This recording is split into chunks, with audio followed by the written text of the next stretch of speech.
আসসালামু আলাইকুম শিক্ষার্থীরা, কেমন আছো তোমরা সবাই? আশা করি আল্লাহর অশেষ রহমতে তোমরা ভালো আছো। আমিও আলহামদুলিল্লাহ ভালো আছি। আমি আজকে হাজির হয়েছি নবম দশম শ্রেণীর সাধারণ বিজ্ঞান নিয়ে, অর্থাৎ ব্যবসা শিক্ষা শাখা এবং মানবিক শাখার খুবই গুরুত্বপূর্ণ একটি বই হচ্ছে সাধারণ বিজ্ঞান।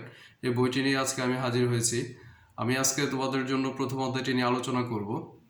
এই বইটি ব্যবসা শিক্ষা শাখা এবং মানবিক শাখার জন্য খুবই গুরুত্বপূর্ণ বই, সেজন্য তোমাকে অবশ্যই ক্লাসগুলো মনোযোগ সহকারে দেখতে হবে। আর ক্লাসগুলো যদি তুমি মনোযোগ সহকারে দেখো তাহলে তুমি অনেক কিছুই শিখতে পারবে বিজ্ঞান বই থেকে।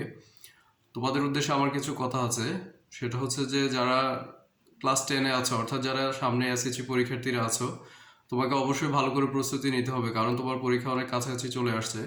আর যারা নতুন ক্লাস 10-এ উঠেছো তাদের উদ্দেশ্যে কথা হচ্ছে যে তুমি অবশ্যই ভালো করে পড়ো।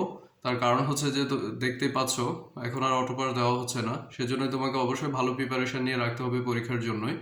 আর যারা ক্লাস 9-এ উঠেছো নতুন, তোমাদের উদ্দেশ্যে কথা হচ্ছে তোমরা আগে থেকে ভালো করে প্রিপারেশন নিয়ে রাখো। তোমার যে পাঠ্য বইগুলো আছে এগুলো মনোযোগ দিয়ে পড়তে শুরু করে দাও, এবং তুমি ভালো করে প্রিপারেশন নিয়ে রাখো যাতে করে তোমার পরীক্ষার সময় তোমাকে কোনো ধরনের চাপে পড়তে না হয় বা তোমাকে কোনো টেনশন করতে না হয়। সেজন্য অবশ্যই তোমাকে ভালো করে আগে প্রিপারেশন নিয়ে রাখতে হবে। যেহেতু তোমাদের অনেক সময় আছে, সেজন্যই তুমি ভালো করে প্রিপারেশন নিলে অবশ্যই ভালো করতে পারবে।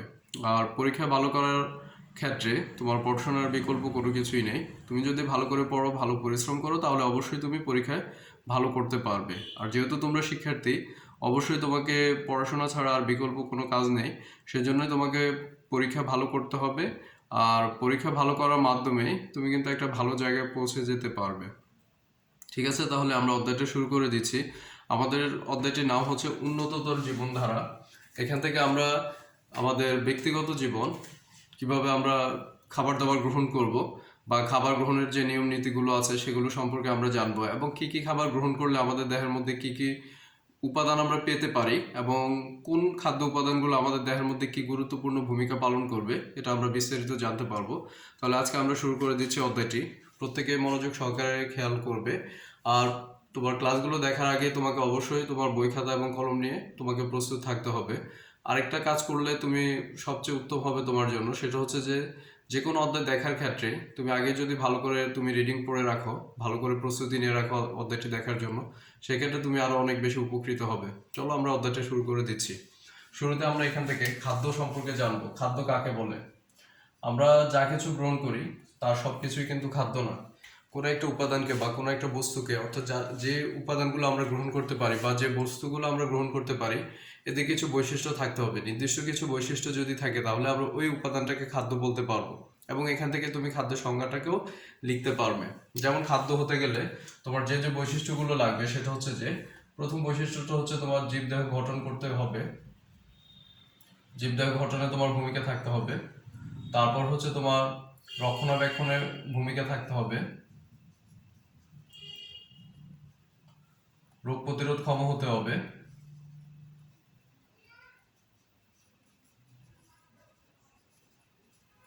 তারপরে হচ্ছে তোমার ক্ষয়পূরণ। তোমার গৃহীত যে উপাদানগুলো আছে, অর্থাৎ আমরা যেগুলোকে খাবার হিসেবে গ্রহণ করে থাকি, ওই উপাদানগুলোর মধ্যে যদি তোমার এই চারটা বৈশিষ্ট্য স্পষ্টভাবে থাকে তাহলে আমরা ওই উপাদানগুলোকে খাদ্য বলতে পারবো। প্রথম বৈশিষ্ট্যটা হচ্ছে তাকে দেহ গঠনে ভূমিকা রাখতে হবে। দ্বিতীয়টা হচ্ছে রক্ষণাবেক্ষণের ভূমিকা রাখতে হবে, রোগ প্রতিরোধ ক্ষমতা অর্জন করতে হবে, এবং ক্ষয়পূরণে ভূমিকা রাখতে হবে। আমরা এই শব্দগুলোর সাথে একটু পরিচিত হয়ে নেই। শুরুতে তোমার জীবদেহ গঠন বা দেহ গঠনের কথা বলা আছে, তার মানে হচ্ছে যে আমরা যদি একটা শিশু বাচ্চার খেয়াল করি, সে শুরুতে তোমার অনেক ছোট থাকে। আস্তে আস্তে করে যখন তার বয়সটা বাড়তে থাকে তখন সে খাবারের মেনুগুলো চেঞ্জ হয়ে যায়। তার মানে হচ্ছে যে এই খাবারটা গ্রহণের মাধ্যমে তার দেহের মধ্যে যে কোষগুলো আছে এই কোষগুলো বিভাজিত হতে শুরু করে, এবং এর মাধ্যমে তার দৈহিক বৃদ্ধিটাও ঘটে। তাহলে খাদ্য হতে গেলে তোমার কি করতে হবে? তাকে শুরুতেই ওই উপাদানের বা আমরা যে গৃহীত বস্তুগুলো আছে তাদের প্রথম বৈশিষ্ট্য হচ্ছে যে সে জীবদেহ গঠনে ভূমিকা রাখতে হবে। তারপর হচ্ছে তোমার রক্ষণাবেক্ষণ।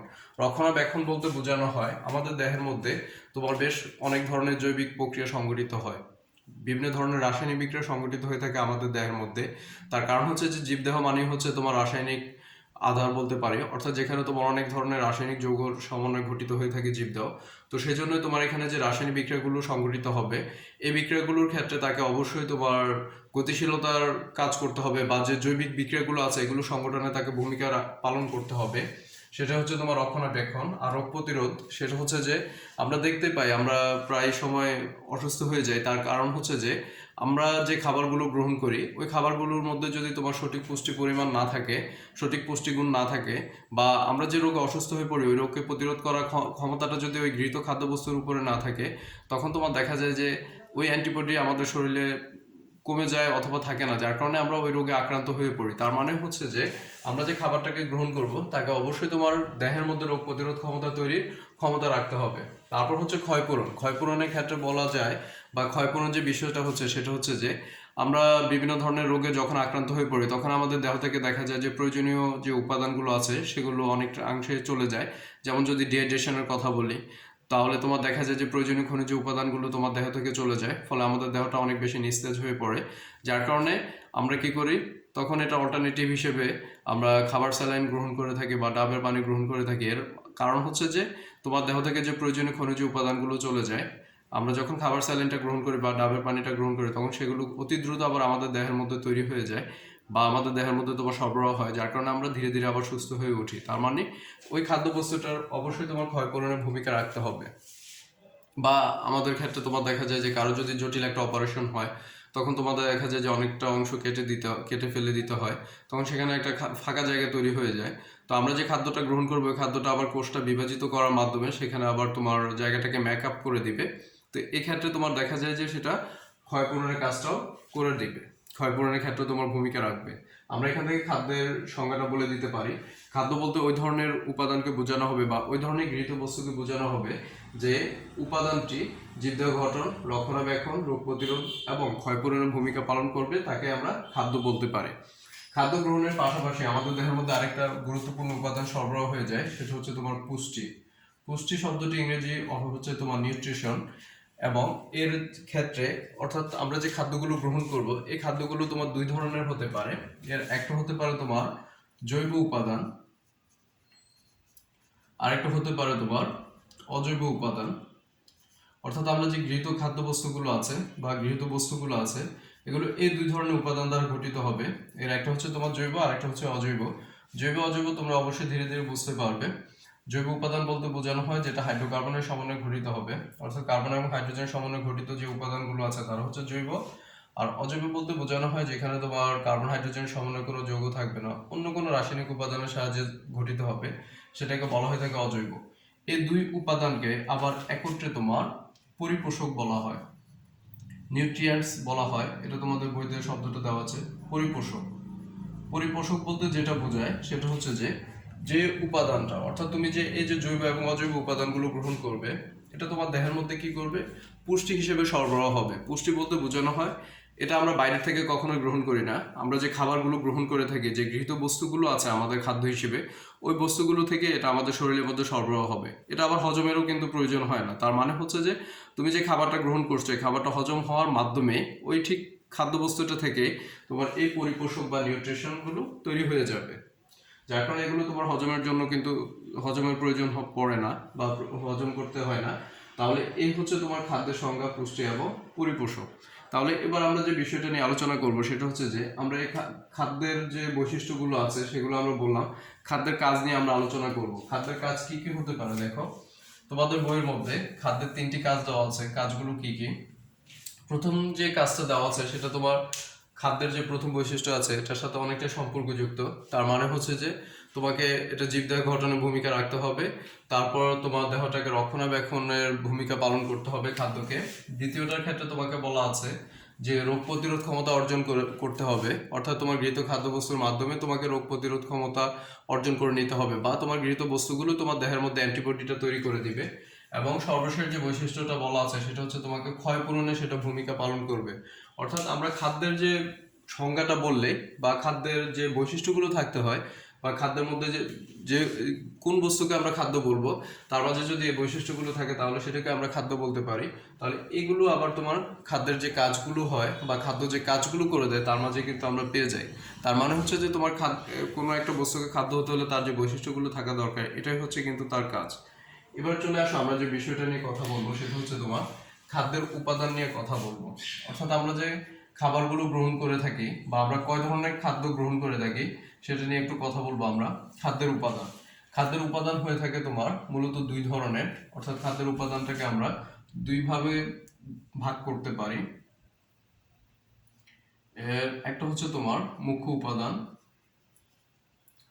আর একটা হচ্ছে তোমার সহায়ক উপাদান। মুখ্য উপাদান বলতে বোঝানো হয় যেটা তোমার শরীরের জন্য খুবই প্রয়োজন, যেটা অবশ্যই তোমাকে গ্রহণ করতে হবে। আর সহায়ক উপাদান হচ্ছে যেটা ওই উপাদানগুলোর সহায়তা করে থাকবে। যেমন দেখো, মুখ্য উপাদান বলতে যেটা বোঝায় সেটা হচ্ছে যে তোমার শর্করা, আমিষ, স্নেহ, এই তিনটা বা চর্বি জাতীয় যে উপাদানটাকে আমরা বলে থাকি, এই তিনটা উপাদান হচ্ছে তোমার মুখ্য উপাদান। আর সহায়ক উপাদান হচ্ছে তোমার পানি, খনিজ লবণ এবং তার সাথে হচ্ছে তোমার ভিটামিন। এই তিনটা উপাদান হচ্ছে তোমার সহায়ক উপাদান। আচ্ছা, এবার আসো তাহলে খাদ্যের উপাদান হচ্ছে মূলত তোমার 6টি: শর্করা, আমিষ, স্নেহ, পানি, খনিজ লবণ এবং ভিটামিন। এই উপাদানগুলোকে আমরা প্রয়োজনীয়তার উপর ভিত্তি করে দুই ভাগে ভাগ করে নিতে পারি। এর একটা হচ্ছে তোমার মুখ্য, একটা হচ্ছে তোমার সহায়ক। এদের সম্পর্কে আরো তোমার বিস্তারিত কথা আছে, সেটা কি দেখো একটু খেয়াল করে। তুমি যে শর্করা জাতীয় খাবারগুলো গ্রহণ করবে তার সাথে যে তোমার স্নেহ জাতীয় খাবারগুলো গ্রহণ করবে, এটা তোমার দেহের মধ্যে কি করে দিবে? এটা তোমার দেহের মধ্যে তাপ শক্তি উৎপন্ন করবে, অর্থাৎ তোমার দেহে শক্তি যোগাবে, তাপ শক্তি উৎপন্ন করবে। আর একটা উপাদান বাকি থাকে, সেটা হচ্ছে কি তোমার আমিষ উপাদানটা বাকি থাকে। আমিষটা তোমার দেহের মধ্যে কি করবে? এটা তোমার দেহ গঠনে সহায়তা করবে, অর্থাৎ এটা তোমার দেহ গঠন করবে। যার কারণে এই তিনটা খাদ্য উপাদানকে তোমার অত্যাবশ্যকীয় উপাদান বা মুখ্য উপাদান বলা হয়। শর্করা, আমিষ এবং স্নেহ, এগুলোকে অবশ্যই তোমাকে গ্রহণ করতে হবে। এগুলো তোমার দেহের মধ্যে কি করবে? শর্করা, স্নেহ, এই দুটো উপাদান যদি তুমি গ্রহণ করে থাকো তাহলে তারা তোমার দেহের মধ্যে তাপ শক্তি উৎপন্ন করবে, সেই শক্তিটা তোমাকে কর্মক্ষম করবে, কোনো কাজ করতে সহায়তা করবে। এবং আমিষ জাতীয় যে খাবারটাকে আমরা গ্রহণ করব, ওই আমিষ জাতীয় খাবারটা আমাদের দেহ গঠনে সহায়তা করবে। তাহলে আমরা আজকে কি কি বিষয় সম্পর্কে জানলাম, এটা যদি আবার একটু প্রথম থেকে আলোচনা করি। আমরা শুরুতে তোমার খাদ্যের সংজ্ঞাটা জানলাম, অর্থাৎ আমরা যে খাবার গ্রহণ করে থাকি বা আমরা যে খাদ্য হিসেবে যে বস্তুগুলোকে গ্রহণ করে থাকি, আমরা কোন কোন শর্ত পূরণ করলে ওই উপাদানটাকে বা ওই গৃহীত বস্তুটাকে আমরা খাদ্য বলতে পারবো, এটা সম্পর্কে আমরা শুরুতে জানলাম। যেমন তোমার জীবদেহ গঠন করতে হবে, রক্ষণাবেক্ষণ, রোগ প্রতিরোধ এবং ক্ষয়পূরণ। এখান থেকে তুমি খাদ্যের সংজ্ঞাটাকে বলে দিতে পারো এই বৈশিষ্ট্যগুলোর সাথে, এই বৈশিষ্ট্যগুলোর সাহায্যে। তারপর আমরা পুষ্টিটা জেনে নিলাম এবং আমরা যে খাদ্যগুলো গ্রহণ করি এটাকে আমরা দুই ভাগে ভাগ করে নিতে পারি। এর একটা হচ্ছে জৈব উপাদান, একটা হচ্ছে অজৈব উপাদান। এই জৈব এবং অজৈব উপাদানকে আবার পরিপোষক বা নিউট্রিয়েন্টস বলা হয়ে থাকে। আবার এদের মধ্যে একটা বিশেষ বৈশিষ্ট্য আছে, সেটা হচ্ছে যে এটাকে তোমার গ্রহণ করতে হয় না আলাদাভাবে। আমরা যে খাবারটা গ্রহণ করে থাকি ওই খাবার থেকে মূলত আমাদের দেহের মধ্যে এই পরিপোষকটা বা এই নিউট্রিয়েন্টসটা সরবরাহ হয়ে যায়, এবং যার কারণে এটাকে আবার হজম করতেও প্রয়োজন দরকার পড়ে না। আর খাদ্যের কাজ তিনটি, ওই তিনটির মধ্যে বৈশিষ্ট্যগুলো থাকবে আমরা দেখে নিলাম। তারপর আমরা খাদ্যের উপাদানে চলে গেলাম। খাদ্যের উপাদান হচ্ছে মোট 6টি: শর্করা, আমিষ, স্নেহ, পানি, খনিজ লবণ, ভিটামিন। আর প্রয়োজনীয়তার দিক থেকে আমরা এদেরকে দুই ভাগে ভাগ করে নিতে পারি। এর একটা হচ্ছে তোমার মুখ্য উপাদান আর একটা হচ্ছে সহায়ক উপাদান। মুখ্য উপাদান বলতে কি বোঝায়? যেটা অবশ্যই তোমার লাগবেই, যেটা তোমার দেহের জন্য অপরিহার্য, সেটাই হচ্ছে মুখ্য। আর সহায়ক হচ্ছে যে যারা ওই উপাদানগুলোকে, তোমার যে গৃহীত মুখ্য উপাদানগুলো আছে এগুলোকে সহায়তা করবে, তারা হচ্ছে সহায়ক উপাদান। আবার আমরা এটাকে ভাগ করে নিতে পারি, যেমন তোমার যে মুখ্য উপাদানগুলো আছে এগুলো তোমার দেহে কি কি কাজ করবে, যেমন শর্করা এবং স্নেহ মিলে তোমার দেহের মধ্যে তাপশক্তি উৎপন্ন করবে, যেটা তোমাকে কর্মক্ষম করে দিবে। আমিষটা যেটা তোমার দেহ গঠনে সহায়তা করবে। অর্থাৎ আমরা যদি আমাদের জীব দেহের কথাটা চিন্তা করি বা আমরা যারা প্রাণীরা আছি আমাদের দেহের কথা চিন্তা করি, আমাদের প্রাণীদের ক্ষেত্রে তোমার আমাদের দেহটা মূলত আমিষ দ্বারাই তৈরি হয়ে থাকে। আমরা অবশ্যই তোমার ধীরে ধীরে বিস্তারিত জানবো যে কিভাবে আমাদের দেহটা আমিষ দ্বারা তৈরি হয় এবং আমিষ আমাদের দেহটাকে কিভাবে গঠনে সহায়তা করে থাকে, এই বিষয়গুলো নিয়ে আমরা বিস্তারিত জানবো। এবং আগামী ক্লাসে আমরা শর্করার যে উপাদানটি আছে এবং তোমার যে স্নেহ বা আমিষ জাতীয় উপাদানগুলো আছে, অর্থাৎ অন্যান্য যে উপাদানগুলো আছে, এগুলো নিয়ে আমরা বিস্তারিত কথা বলবো। সে পর্যন্ত ভালো থাকবে সবাই। আর প্রত্যেকের ক্ষেত্রে আবারও বলছি, আমি মনোযোগ সহকারে পড়াশোনা করবে। এই পড়াশোনাটাই একদিন তোমাকে মানুষের মতো মানুষ হতে সহায়তা করে দিবে। আর পড়াশোনা করলে যে তুমি বা ভালো একটা চাকরি পেয়ে যাবে সেটা কিন্তু বিষয় না। এখানে একটা মুখ্য বিষয় হচ্ছে যে পড়াশোনার পাশাপাশি তোমাকে একজন ভালো মানুষও হতে হবে। ঠিক আছে, তাহলে ভালো থাকবে সবাই। আজকে পর্যন্তই। আল্লাহ হাফেজ।